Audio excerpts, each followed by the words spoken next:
ఇంకొక అంశం sir, last just ఒక 5 minutesలో క్లోజ్ చేద్దాం.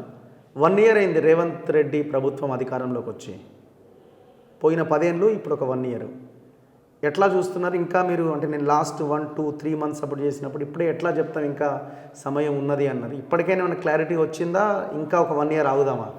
అంటే ఇప్పుడు రేవంత్ రెడ్డి గారు ఇంకా ఆయన విధానపరమైన నిర్ణయాలు తీసుకోవటం లేదు. సమస్యల్లో అక్కడనే ఉన్నది.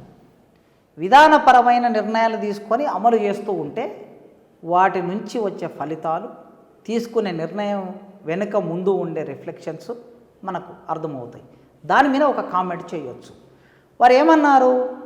కొత్త రేషన్ కార్డులు ఇస్తాం, 10 ఏళ్ళు రేషన్ కార్డులు ఇవ్వలే, కొత్త రేషన్ కార్డులు ఇస్తాం, ఇందిరమ్మ ఇల్లు ఇస్తాం, ఇల్లు లేని వాళ్ళందరికీ. విశ్వవిద్యాలయాల్లో నిన్న కూడా రిపబ్లిక్ డే స్పీచ్లో మాట్లాడాడు. విశ్వవిద్యాలయాలన్నింటిలో ఖాళీ ఉన్న పోస్టులను ఫిలప్ చేస్తాం. గతంలో మాట్లాడి ఇప్పుడు మాట్లాడాడు. ఉద్యోగ క్యాలెండర్లు ప్రకటిస్తాం, ఆ క్యాలెండర్ ప్రకారం నియామకం చేసుకుంటూ పోతామని చెప్పాడు. ఇప్పుడు గ్రామాల నుంచి వస్తున్న రిపోర్ట్లు ఏమిటంటే 1200 మంది అప్లై చేసుకున్న చోట 30 మందికి 40 మందికి రేషన్ కార్డు ఇస్తున్నారని ప్రజలు గొడవ చేస్తున్నారనే రిపోర్ట్లు వస్తూ ఉన్నాయి. రేషన్ కార్డు అనేది అర్హత ఉన్న ప్రతి మనిషికి రేషన్ కార్డు ఇవ్వటం ప్రభుత్వం బాధ్యత. గత ప్రభుత్వం విస్మరించిందని మీరే చెప్పారు. రొటీన్గా జరగాల్సిన ప్రక్రియ ఎప్పటికీ. ఇప్పుడు ప్రతి ఒక్క గ్రామంలో విలేజ్ సెక్రటరీ ఉంటాడు, సర్పంచ్ ఉంటారు. ఆ నుంచి ఎవరైనా ఈ నెలలో రేషన్ కార్డు లేని వాళ్ళు ఉంటారనుకోండి, వెంటనే రేషన్ కార్డు అప్లై చేసుకుంటారు. ఎంఆర్ఓ దగ్గరికి వెళ్తుంది, రేషన్ కార్డు వచ్చేస్తుంది. అది రొటీన్గా జరగాల్సినటువంటి ఒక ప్రాసెస్ను ఇంత గత 10 ఏళ్లలో ఏదైతే నిర్లక్ష్యం చేశారో, మళ్ళీ ఇప్పుడు ఈయన సమయంలో కూడా, కాలంలో కూడా ఇంత వివాదానికి దారితీయటం అనేది మనం చూస్తూ ఉన్నాం. ఇది ఒకటి. రెండవది, అధికారంలోకి సంవత్సరం గడిచింది. విశ్వవిద్యాలయాలకి వీసీలను పెట్టడానికి సంవత్సర కాలం అయింది. వీసీలను పెట్టిన తర్వాత నియామకాలు చేయడానికి ఇంకా ఎట్లా నియామకాలు చేయాలనే విషయం మీద బహుశా మరి వారు వీసీలతో సమీక్ష నిర్వహిస్తామని ఎదురు చూస్తున్నారు వీసీలు. వెంటనే సమీక్ష నిర్వహించాలని కోరుకుంటున్నాను నేను. తర్వాత కొన్ని వరల్డ్ బ్యాంకు, తర్వాత మల్టీనేషనల్ కంపెనీలు, ప్రైవేటు కంపెనీలు నుంచి వచ్చే డబ్బు ఏదైతే ఉన్నదో ఈ పెట్టుబడిని తీసుకొని వస్తా అంటున్నారు. ఈ పెట్టుబడి ఎక్కడ పెడతారు అనేది ప్రశ్న. ఏ భూములను లాక్కుంటారు, ఎవరికి ప్రయోజనాన్ని చేకూరుస్తారు? మరోవైపు గుట్టలను తవ్వేస్తూ ఉన్న గతంలో కరీంనగర్ జిల్లాలో, వరంగల్ జిల్లాలో, ఖమ్మం జిల్లాలో, తెలంగాణలో ఉన్న సహజమైనటువంటి వనరులు గుట్టలను తవ్వేసి ఎందరో రాజకీయ నాయకులు అక్కడున్న సంపదనంతా దోచి కోట్లకు పడగలెత్తారు. ఆ పడగలెత్తారనే కదా వాళ్ళను ఓడించి వీళ్ళకి అధికారం ఇచ్చింది. మళ్ళీ వీళ్ళు గుట్టలు తోవడం మొదలుపెట్టారు. ఇది మరోవైపు ఎన్కౌంటర్లు లేని తెలంగాణ కావాలని కోరుకున్నాం మనం ఉద్యమ సందర్భంలో.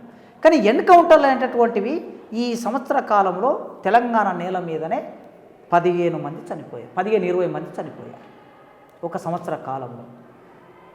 నీకు వారు వైరువర్గం అనుకున్నప్పుడు, వారి చేతిలో తుపాకి ఉన్నప్పుడు పట్టుకొని కోర్టులో హాజరుపరిచి విచారణ జరిపించి నీ చట్టం ప్రకారం నడుచుకునే ఒక అవకాశం నీ చేతిలో ఉన్నప్పుడు ఆ మనుషుల్ని పట్టుకొని చంపవలసిన అవసరం ఏమున్నది?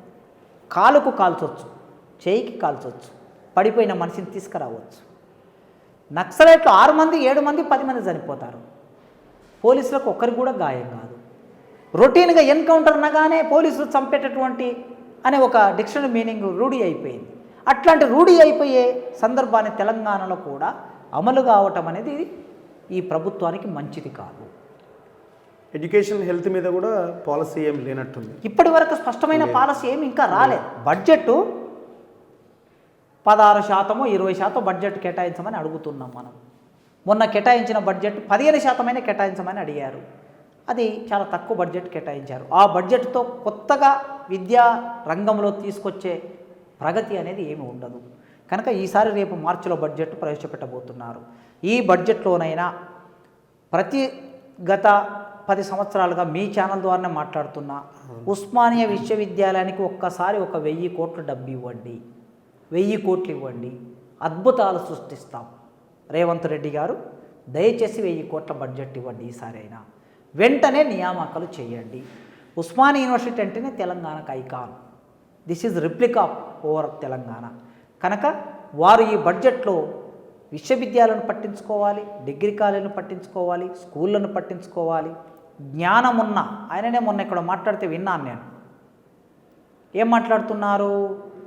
స్కిల్డ్ యూనివర్సిటీ అనేది పెట్టారు. ఈ స్కిల్డ్ యూనివర్సిటీ పెట్టడం కాకుండా అన్ని యూనివర్సిటీల్లో స్కిల్డ్ నేర్పేటటువంటి యంత్రాంగాన్ని డెవలప్ చేయాలి. ఒక యూనివర్సిటీలో నువ్వు ఒక 1500 మందికో 2000 మందికో స్కిల్ చేయగలుగుతావు. అదే ఉస్మాన్ యూనివర్సిటీలో 10,000 మందికి అన్ని డిపార్ట్మెంట్లకి నైపుణ్యాన్ని ఎట్లా నేర్పించాలనే బడ్జెట్ ఇస్తే వీళ్ళు నేర్పిస్తారు కదా. కనుక విశ్వవిద్యాలయాలని నైపుణ్య నిలయాలుగా మార్చాలని నేను కోరుకుంటున్నాను.